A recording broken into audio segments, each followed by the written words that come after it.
చూపించి ఈ గాంధీ బొమ్మ ఉంది, ఈ డబ్బు నీదంటావా నాదంటావా అని మాట్లాడుతున్నంత ఒక తెలివి తక్కువ పేటీఎం బ్యాచ్ని మెయింటైన్ చేసుకుంటున్నావు.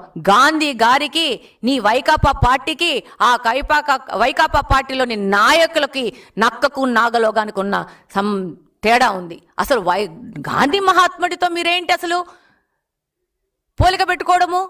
గాంధీ మహాత్ముడు ఎవరు? నువ్వెవరు? నువ్వు లక్షల కోట్లు దోచుకున్న ఒక పార్టీ పెట్టుకొని ఒక పొలిటికల్ బుస్కుల్లో లక్షల కోట్లు దోచుకున్న దుర్మార్గుడివి, ప్రజల సొమ్ము దోచుకున్న దుర్మార్గుడివి, ఒక అవినీతి పరుడివి. అవినీతి పార్టీ మీది. గాంధీ మహాత్ముడితోనా మీరు పోటీ పడేది? గాంధీ మహాత్ముడితోనా మిమ్మల్ని పోల్చుకుండేది? అసలు మనకి ఏదైనా మాట్లాడేటప్పుడు సిగ్గు పడతాము, సిగ్గు అనేది ఉండదా మనకు? ఈరోజు ప్రజలందరూ చాలా సంతోషంగా ఉన్నారు. వారు పట్టాదారు పాసు పుస్తకాలు తీసుకొని దాని ముందున్న రాజముద్ర తీసుకొని రాజసంగా ఇది మా పట్టాదారు పాసు పుస్తకం అని చెప్పి అందరు తెలియజేసుకుంటా ఉన్నారు. ఈరోజు మీరు ముఖ్యంగా గమనిస్తే ఈరోజు ఏందో క్రెడిట్ చోరీ జరిగింది అంటున్నారు. 2020 జూలై 2వ తేదీ జీవో నెంబర్ 164లో, అలాగనే అదే ఏడాది 17వ తారీఖున జారీ చేసిన జీవో నెంబర్ 350 పూర్తిగా పరిశీలిస్తే రీసర్వే క్రెడిట్ టోటల్ తెలుగుదేశం పార్టీదే. 2018వ సంవత్సరంలో ఒక పైలట్ ప్రాజెక్ట్ లాగా తెలుగుదేశం పార్టీ భూ రీసర్వే అనేది స్టార్ట్ చేసింది.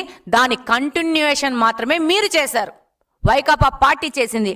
అలాగనే CORS నెట్వర్క్ ద్వారా రీసర్వే చేపట్టాలని చెప్పించిన పరిపాలన అనుమతులు కానీ టెక్నికల్ ఆర్డర్లు కానీ వైసీపీ ప్రభుత్వము యొక్క బండారం మొత్తం బయటికి తీసుకొస్తుంది. ఈరోజు మీరు 10 మంది పేటీఎం బ్యాచ్తో మీరేదో పేమెంట్ చేసుకొని వాళ్ళతో మాట్లాడిస్తే ప్రజలు ఆ మాటలను చూసి నమ్ముతారు అనుకోవద్దండి. మీ మాటలు నమ్మరు కాబట్టే, మీ మాటలతో మోసపోయినామని తెలుసుకున్నారు కాబట్టే 2024వ సంవత్సరంలో 164 సీట్లతో కూటమి ప్రభుత్వాన్ని గెలిపించడం జరిగింది. అసలు మా కడప జిల్లాలోనే బద్వేలు కానీ, రాజంపేట కానీ, తంబల్లపల్లె కానీ మా యొక్క తప్పిదాలతో ఓడిపోవడం జరిగింది. కానీ అవి కూడా మా సీట్లే. మీరు సింగిల్ డిజిట్లో ఆగిపోవాల్సిన వాళ్ళు. ప్రజలు మీ యొక్క దురాగతాలకి, మీ యొక్క దౌర్జన్యాలకి కంప్లీట్గా అవగాహన ఉంది ప్రజలకి.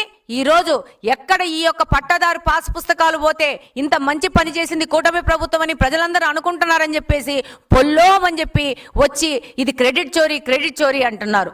డెఫినెట్గా క్రెడిట్ చోరీ గురించి మాట్లాడే ముందు మీకైతే మాత్రము ఒక క్రెడిట్ అయితే ఇస్తున్నాం. ఈరోజు రాష్ట్రంలో భూ వివాదాలు సృష్టించి రెవెన్యూ వ్యవస్థను సర్వనాశనం చేసి అలాగనే ప్రజలను భయాందోళనకు గురి చేసి క్రెడిట్ మాత్రం మీకే ఇస్తూ ఉండం. ఈరోజు గాంధీ మహాత్ముడిని జగన్ గారితో పోల్చి సంస్కృతి మీకే క్రెడిట్ ఇస్తున్నాం. కాబట్టి మీరు సాధించుకున్న క్రెడిట్ తీసుకునే ఉద్దేశం ఈ రాష్ట్రంలో ఎవరికి లేదు, ఏ పార్టీకి లేదు. ముఖ్యంగా తెలుగుదేశం పార్టీకి మీరు సాధించుకున్న మీ క్రెడిట్ చోరీ చేయాల్సిన అగత్యము, అవసరము, అవకాశం మాకు అసలు లేనే లేదు.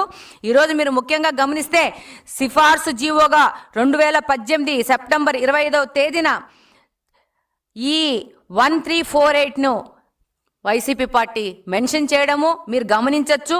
అలాగనే తెలుగుదేశం పార్టీ చేసిన భూ సర్వే చేసి ప్రజలని యొక్క ఆస్తులను కాపాడే యొక్క ప్రయత్నాన్ని ఈ యొక్క దాన్ని ముందుకు తీసుకుపోవాలి. కాబట్టి ముందుకు తీసుకుపోయి అందు ద్వారా మీరు ఏ విధంగా ప్రజల ఆస్తులని దోచుకోవాలన్న దాంతో ఈ భూ సర్వేని 5 సంవత్సరాలు వాడుకున్నారు తప్పితే ఏ ఒక్క రైతు, ఏ ఒక్క పౌరుడు మిమ్మల్ని చూసి భయపడని రోజు ఏ రోజన్నా ఉండిందా గత 5 సంవత్సరాల్లో?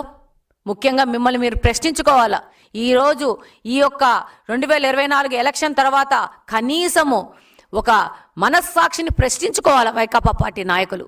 అది మానేసి ప్రజల మీద దౌర్జన్యాలు చేయడము, ప్రజలను రకరకాల రప్ప అనే మాటలు మాట్లాడుకుంటూ ప్రజల్ని బెదిరించాలనుకోవడము, పీపీపీ విధానం ద్వారా ఎవరన్నా కాలేజీలు తీసుకుంటే మేము వచ్చి లోపలేస్తామనుకున్నాం.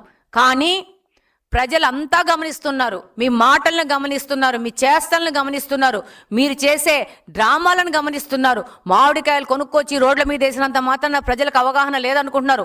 వాస్తవం ఒకటి ఉంటుంది, అబద్ధం ఒకటి ఉంటుంది. అబద్ధం తెలుసు ప్రజలకి, వాస్తవము తెలుసు. అది తెలుసుకున్నారు కాబట్టి 2024వ సంవత్సరంలో ప్రజలందరూ ఒకటే మాట మీద ఈ వ్యక్తి మాకు వద్దు, ఈ పార్టీ మాకు వద్దు, దీనివల్ల మా భవిష్యత్తుకు నష్టము, దీనివల్ల మా పిల్లలకు భవిష్యత్తుకు నష్టము.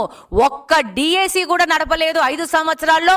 ఈరోజు కూటమి ప్రభుత్వం 16,000 మందికి ఒక సంవత్సరం లోపల డిఏసిని ప్రకటించి పరీక్ష నడిపి వాళ్ళకి పోస్టింగ్లు ఇచ్చి ఆర్డర్లు ఇచ్చి వాళ్ళు ఈరోజు స్కూళ్ళలో పనిచేస్తున్నారు. ఒక్క కానిస్టేబుల్ రిక్రూట్మెంట్ జరగలేదు మీ వలన. దాదాపు 6,000 మంది కానిస్టేబుల్స్ రిక్రూట్ అయ్యి అందులో ఎంతో మంది ఆడపిల్లలు సంతోషంగా పోయి 5 సంవత్సరాల నుంచి మా టైము మా డబ్బు అంతా వృధా చేసినాడు ఈ పార్టీ నాయకుడు. ఈ పార్టీ వల్ల మేము నష్టపోయినాం, ఆర్థికంగా నష్టపోయినాం, మానసికంగా నష్టపోయినాము అని చెప్పేసి ప్రతి ఒక్క పౌరుడు ఆంధ్రప్రదేశ్లో ఫుల్ క్లారిటీతో ఉన్నారు. కాబట్టి మీరు దోపిడీ చేస్తారనే క్రెడిట్ మాకొద్దు, మీరు దౌర్జన్యాలు చేస్తారనే క్రెడిట్ మాకొద్దు, ఈ విధంగా భూ సమస్యలు సృష్టించి ప్రజలను అల్లాకోలం చేశారనే క్రెడిట్ మాకొద్దు. ఆ క్రెడిట్ అంతా మీరే ఉంచుకోండి, మీరే గొప్ప వ్యక్తులుగా చలామణి అవ్వండి. ఇంకా పేటీఎం బ్యాచ్లు మాట్లాడుకుంటూ ప్రజలకు మీ గురించి వచ్చిన క్లారిటీని ఇంకా ప్రస్ఫుటంగా తెలియజేయండి. తెలుగుదేశం పార్టీ కూటమి ప్రభుత్వము ఖచ్చితంగా ప్రజాక్షేమం కోసము, ప్రజల కోసము, ప్రజల యొక్క ఆస్తుల పరిరక్షణ కోసము, యువత పరిరక్షణ కోసము, యువతకు కావాల్సిన వాళ్ళ కెరీర్ గ్యారంటీ కోసము, అలాగనే విద్యార్థుల సేఫ్టీ కోసము, సమాజ సేఫ్టీ కోసము పనిచేస్తాము.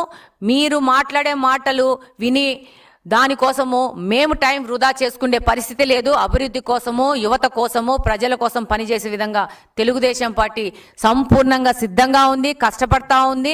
డెఫినెట్గా రాబో కాలంలో ఆంధ్రప్రదేశ్ను భారతదేశంలో మొట్టమొదటి రాష్ట్రంగా తీసుకొచ్చే ప్రయత్నం మా ముఖ్యమంత్రి గారు చేస్తూ ఉన్నారు. దాని వెనక కార్యకర్తలాగా సైనికులుగా పనిచేయడానికి తెలుగుదేశం పార్టీలోని కుటుంబ సభ్యులు అందరూ పనిచేస్తారని సందర్భంగా తెలియజేసుకుంటున్నాను. జై హింద్.